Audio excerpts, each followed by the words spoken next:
What's up, guys? T-Fade here, and I thought I would do a reaction video to a video that I got sent the other day.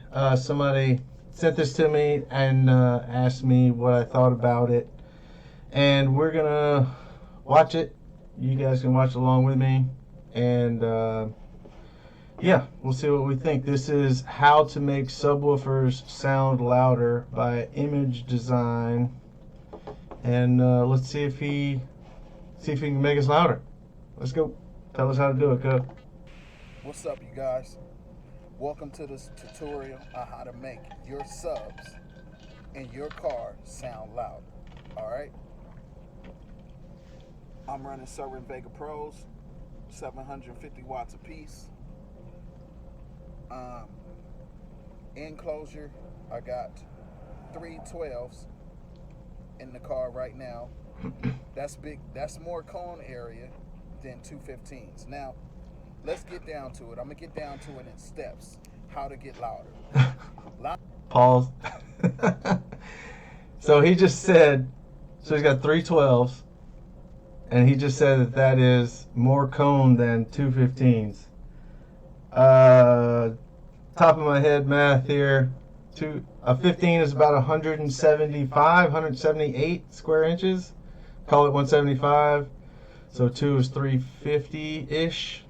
And a 12 is what, 112 square inches. So 330 something, 340 maybe. So, false. Fact check, false. Louder's not power. Not always power. Wait, what did he say? The more subs you... Louder's not power. Not always power. It's not always power, but it helps. The more subs you got, the louder you're gonna go. Okay, that's basic. So 2 15s versus 3 12s. 3 12s has more cone area than 2 15s. 2 15s give you 30 inches. Oh Lord, have mercy. 3 12s give you 36 inches. Dude, do people still think this? There's no way people still think this. This guy has 6,500 views. 65. I hope we might need to look at the comments, because there's no way everyone is letting him get away with this. Jeez, diameter of a circle, like area of a circle. Come on, people. Of cone area. That's step number 1. That's step number 1. Okay. Step number 2 to get louder is you want to go deep. You want to go low in bass frequency. The lower the bass, and we're not talking about SPL, we're talking about loudness perceived. Loudness is perceived is wavelengths. I'm throwing up a chart so you guys can see what perceived loudness is wavelength, he say. So what is he trying to say here? Perceived loudness is wavelength. All right.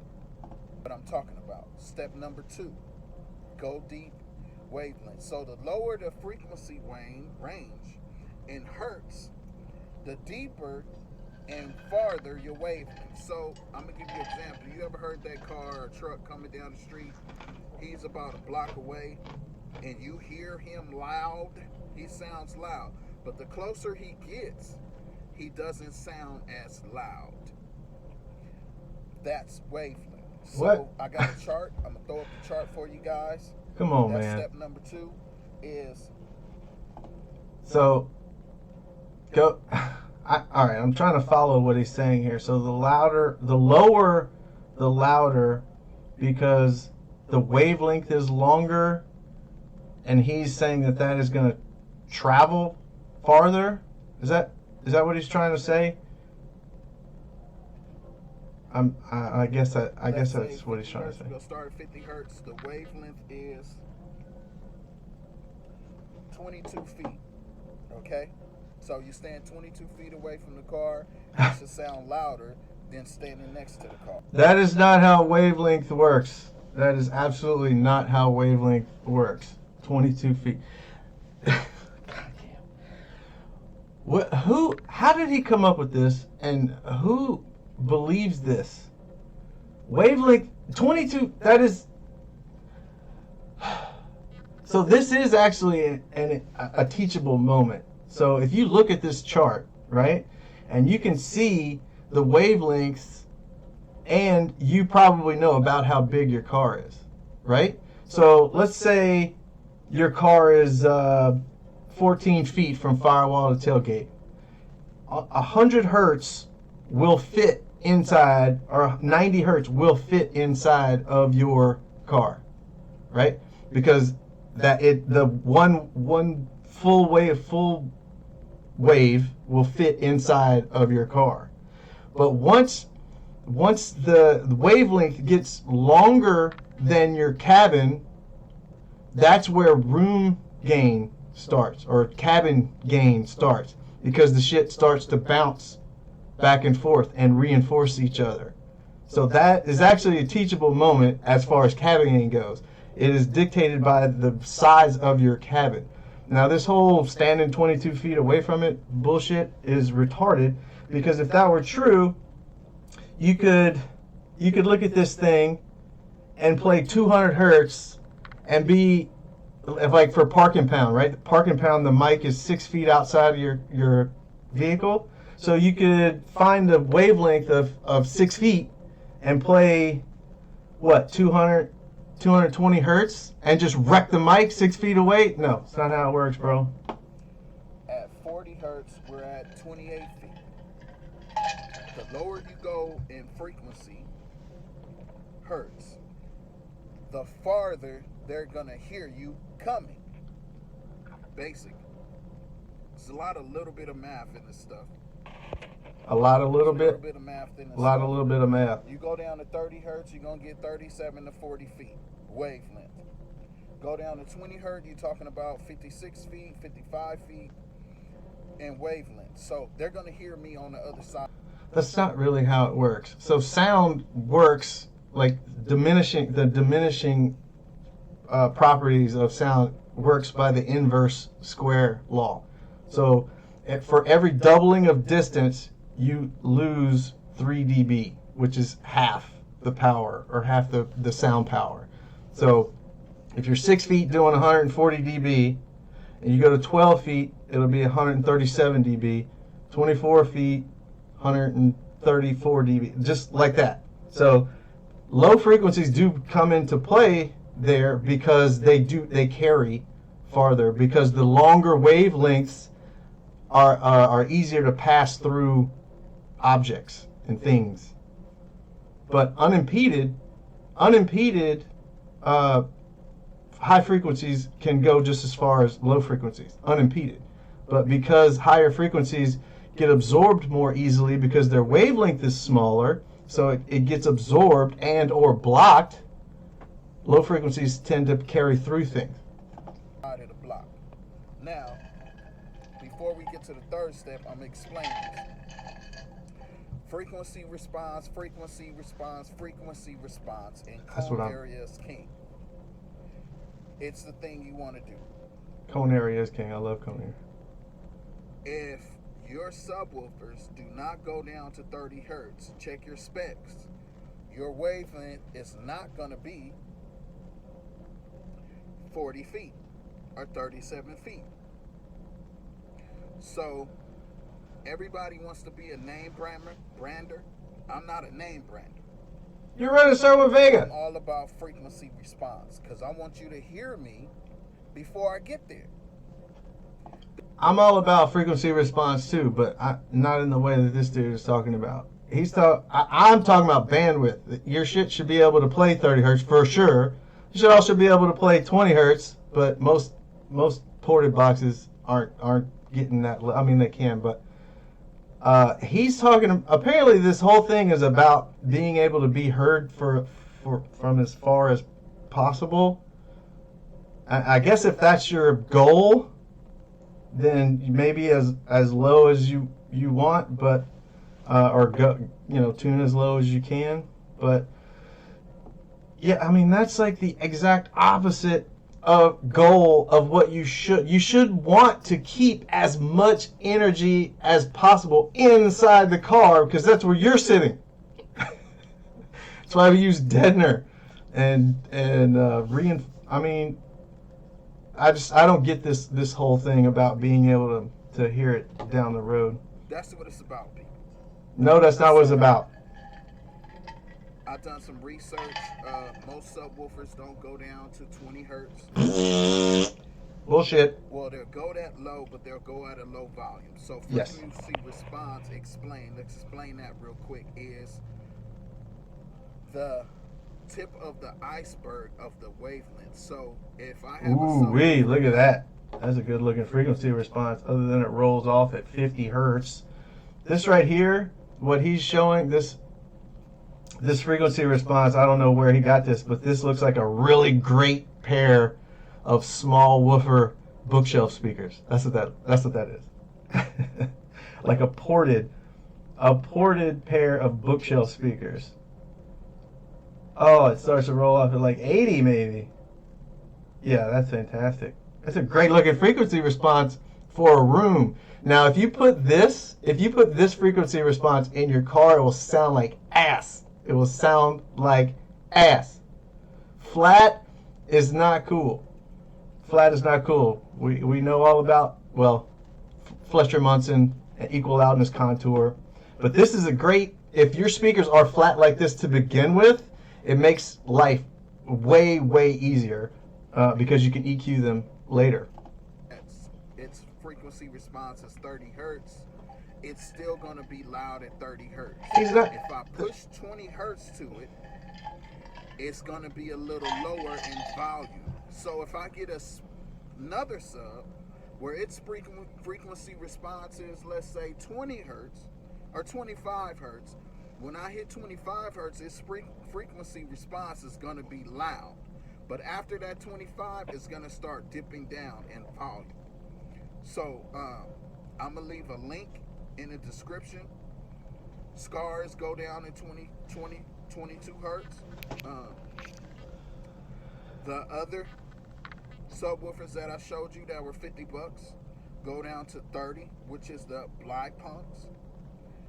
They'll also hit 25, but it'll be at a little bit of a lower dB. So find a frequency, resonant frequency of your car. What you want to do that. Oh, here we go. Tell me. Step number 3, get a bass toner app on your phone. Okay? I got one, I think it's called Bass Sub. I'm going to throw it up in the video. Check it out. What you want to do is Bluetooth to this car. But before we just gloss right over that last thing that he said, he's talking about frequency response or get down to or whatever he's saying. I'm assuming what he's talking about is FS. So FS is the resonant frequency, a free air resonance of a subwoofer, right? And basically all that means is that is the point of highest impedance when played free air. So in general, lower is better if you want to get dumb low. Like if you want to get stupid low, it is an indication of a sub that may be able to play lower. But it is not the end all be all, because once you put it in a box, it will have a different impedance profile than free air, obviously. But the entire point of an enclosure is impedance manipulation.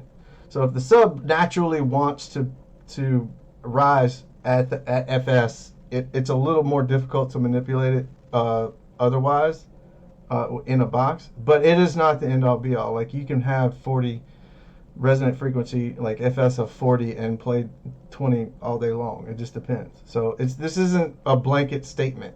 It just it's sometimes a little easier depending on the application. Stand away from the car. Use the chart, and you hit the different tones from 50 down to maybe 20 hertz. And how do you know the frequency of your car? When you hit that right tone, it's going to sound louder than any tone. No matter if it's 50 hertz versus 30 hertz or somewhere in between, you're going to know. because you're going to feel the vibration where you're standing, and it's going to sound loud. Okay? Editing skills on point. That's step number 3. Better than mine. Find a resonant frequency of your car. That is not how you find the resonant frequency of your car, by the way. I mean, if you want to stand outside and play tones and see which one sounds the loudest to the ear while you're standing outside, more power to you. But that's not the resonant frequency of your car. You want to match your amplifier with your subs. If your subs go down to 30 hertz, but your amp only does 50, and your frequency response of your car is 30 hertz, you're not going to get that response. Whose amp only goes to 50? To your speakers. What does that So mean? match your stuff, get it right from the beginning, so you don't spend a whole lot of money later. And that's how you get loud, people. That's how you get loud. Write it down. Use a ported box. Find the frequency response of your car. Go low. If you really want to go low, you want to get hyper bass. Hyper bass? Because there's nobody out there doing 20 hertz. What? Or 22. Or 25. Huh? Hyper bass is going down to 20 hertz. Now, my amplifier in my car is a Ross Elite Series 25. Elite? Oh, I mean, Elite. Come on, bro. Come on, buddy. Come on, buddy. Elite? Its frequency response on the amplifier, or the frequency on my low pass, is 50 hertz. Its frequency response for my amplifier is 10 hertz. But hyperbass will bypass my low pass filter on the amplifier and go down to 25. My frequency response, resonant frequency, let's get it correct, it's called resonant frequency response, it's 25 hertz. When I hit 25 hertz, let me tell you, I'm shaking up some shit. He's shaking Shit it up. gets to shaking. That's what I'm talking about. Not just my car, Yeah. other shit around me gets to shaking. Let's go. Let's go. And that's what you want to do. It's a scientifically fact. Science. Proven. It's all about vibration. Hyper bass. I hope you guys enjoyed this tutorial.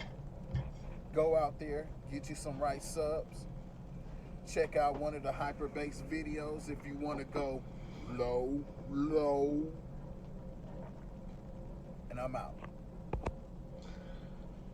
All right, hyper bass. I don't know what that means. Shout out Image Designs, man. Just showing a little love, just poking fun, buddy. Correcting some of your misinformation there. Hopefully clarify a couple of things, but you guys go show Image Designs some love. I don't know him. I don't know who it is. Somebody just sent me this video. But hyper bass, I wonder if he's talking about infrasonics, or some of us call them subsonics, but more accurately infrasonics. But yeah, everybody loves the lows, man.